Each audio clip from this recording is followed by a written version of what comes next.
नमस्कार दोस्तों, मैं डॉक्टर नंदन शुक्ला, आयुर्वेद एवं पंचकर्म चिकित्सक, वाराणसी उत्तर प्रदेश से। दोस्तों, आज हम आपको इस वीडियो में बताने जा रहे हैं कि अगर आपका यूरिक एसिड बढ़ा रहता है तो हमें किन दालों का सेवन करना चाहिए। बहुत से लोग दाल खाना एकदम छोड़ देते हैं, वो भी सही नहीं है क्योंकि हमें प्रोटीन तो चाहिए। और यूरिक एसिड आपका बढ़ा हुआ है तो दाल हमें कौन सी खानी है, उसको पकाने का तरीका क्या है और कितनी मात्रा में हमें सेवन करना चाहिए जिससे कि हमें कोई दिक्कत भी नहीं हो और शरीर में प्रोटीन की कमी भी ना हो। तो और ये जो जानकारी आपको हम देने जा रहे हैं एकदम रिसर्च बेस्ड जानकारी है, ऑथेंटिक जानकारी है। हम अपने सारे मरीजों को यही सलाह देते आए हैं और कोई दिक्कत नहीं होती है। यूरिक एसिड के पेशेंट को जो मैं आपको तरीका बताना, दाल पकाने का तरीका बताने जा रहे हैं और कैसे उसका सेवन करना है, किस समय सेवन करना है। आप इन बातों का ध्यान रख के चलेंगे तो कोई भी दिक्कत नहीं, क्योंकि हमें प्रोटीन का सोर्स तो चाहिए। एक बात आप अच्छी तरह समझ लीजिए, प्लांट बेस्ड डाइट पर रिसर्च हुआ है और बहुत लंबा रिसर्च हुआ है। मतलब जो स्टडी हुई है 5 साल की स्टडी है, एक छोटी मोटी स्टडी नहीं है, एक पूरे 5 साल की स्टडी। उसमें देखा गया कि प्लांट बेस्ड सोर्स जो प्रोटीन के होते हैं, जो पौधों से हमें प्रोटीन मिलता है, उससे यूरिक एसिड के लेवल में बहुत फर्क नहीं पड़ता है। और जो नॉन वेज सोर्सेज होते हैं जैसे मीट वगैरह से जो प्रोटीन आता है, उससे दिक्कत होती है। तो अब ये बात अध्ययन से, बहुत लंबा अध्ययन हुआ है, इस पर बहुत अच्छा रिसर्च है, 5 साल का रिसर्च है। और पिछले 10 साल से अपने सारे यूरिक एसिड के मरीजों को जो डाइट बताते चले आ रहे हैं, उसमें हमारा भी ऑब्जर्वेशन है, कोई दिक्कत नहीं होती है। और देखिए, हमें कौन सी दाल खानी चाहिए। हम सारी दाल खा सकते हैं सोयाबीन को छोड़ के। सोयाबीन के जो बीन्स आती हैं या उसके जो सोयाबीन के जो चंक्स मिलते हैं, उसको आप हटा दीजिए। छिलके वाली दाल हटा दीजिए। मतलब मसूर दाल आपको लेना है तो दोनों तरह से मिलती है, छिलके वाली मिलती है और बिना छिलके वाली मिलती है, तो हमें बिना छिलके वाली लेनी है। ऐसे ही उड़द दाल भी जो लोग खाते हैं तो छिलके वाली और बिना छिलके वाली, तो हमें बिना छिलके वाली लेनी है।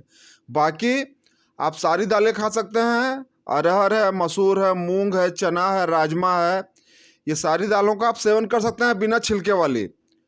अब इसमें देखिए, क्योंकि दाल में केवल आपको प्रोटीन नहीं मिल रहा है कि उससे आपका प्यूरिन बढ़ जाएगा और आपको फिर दिक्कत बढ़ जाएगी। दाल में फाइबर भी होता है और जहाँ फाइबर प्रेजेंट रहेगा उससे यूरिक एसिड को कम करने में बहुत मदद मिलती है फाइबर से। तो अब दाल को देखिए, हमें दाल को किस प्रकार सेवन करना है कि हमें कोई दिक्कत ना आए। दाल को पहले 3 से 4 घंटे या संभव हो तो 6 से 8 घंटे आप भिगो दीजिए, भिगो कर रख लीजिए। और उसको पकाने से पहले 3-4 बार धोइए अच्छे से। ये हमारे आपने अगर देखा हो, घर में, हमारे घरों में तीन तीन बार जनरली दाल धुली जाती है, पानी बदला जाता है। उसका कारण क्या है कि वो उससे वो उसके जो प्यूरिन बढ़ाने वाले कंटेंट्स हैं वो निकल जाएंगे।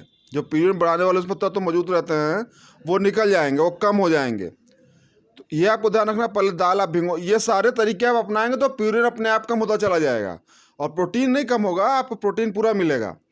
तो पहले आप 3 से 4 घंटे या संभव हो तो 6 से 8 घंटे आप दाल भिगो दीजिए और फिर उसके बाद 3-4 बार अच्छी तरह धो लीजिए। और फिर जब आप उसको पकाएंगे, जो हमारा तरीका है, जब आप पकाएंगे तो भी प्यूरिन कंटेंट कम होगा, ये भी ध्यान रखिएगा।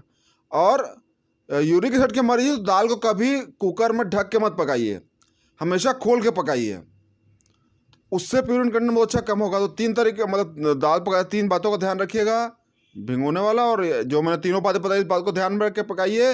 और कितनी मात्रा में सेवन करना है, तो एक दिन में आप 50 ग्राम तक की मात्रा खा सकते हैं। 50 ग्राम की मात्रा एक दिन में आप दाल का सेवन कीजिए। रात के समय जिनको गैस बनती है वो रात के समय ना करें। आप दाल का सेवन सुबह से लेकर शाम तक कर लीजिए, रात के समय मत कीजिए। दूसरा क्या बात ध्यान रखना है कि रात का खाना सोने से 3 घंटे पहले आप खा लीजिए, और 3 घंटे पहले संभव हो तो कम से कम 2 घंटे पहले। उससे क्या होगा कि यूरिक एसिड आपके शरीर में जमा नहीं होगा, खाना डाइजेस्ट हो जाएगा सोने के पहले और यूरिक एसिड जमा नहीं होगा। और जब आप दाल का सेवन करते हैं तो खाने के बाद थोड़ा 5 मिनट की चहलकदमी जरूर कर लीजिएगा। उससे भी मतलब दाल का डाइजेशन भी अच्छा होगा और आपको कोई दिक्कत भी नहीं होगी। मतलब हल्का भी आप टहलेंगे। मतलब एक नियम बना लीजिए कि हमको जब भी हम खाना को, खासकर दाल का सेवन करें, तो हमको 5 मिनट खड़े रहना है, बैठना नहीं है। अब आप खड़े रहेंगे तो हल्का फुल्का चहलकदमी आप खुद ही करेंगे। तो इन बातों का आप ध्यान रखिए, ये यूरिक एसिड को कम करने में बहुत मददगार रहेंगी। और बाकी अल्कोहल का सेवन मत कीजिए, धूमपान, ये सारी चीज़ें अल्कोहल यूरिक एसिड के पेशेंट के लिए खतरनाक हैं। जिनका लेवल ज़्यादा बढ़ा हुआ है आयुर्वेद चिकित्सा से वो पूरी तरह कंट्रोल हो जाता है, उसमें कोई दिक्कत नहीं है। तो बाकी इन बातों का ध्यान में रख के आप चलेंगे, और जिनका ज़्यादा बढ़ा हुआ आयुर्वेद चिकित्सा से आप पूरी तरह ठीक हो जाएंगे, और आगे इन चीज़ों को फॉलो करेंगे तो यूरिक एसिड आपका बढ़ेगा भी नहीं। दाल जिस तरीके से मैंने पकाने का बताया है उस तरीके से आप पकाएंगे तो कोई दिक्कत नहीं आनी है आपको। तो दोस्तों, ये पूरी जानकारी हो गई।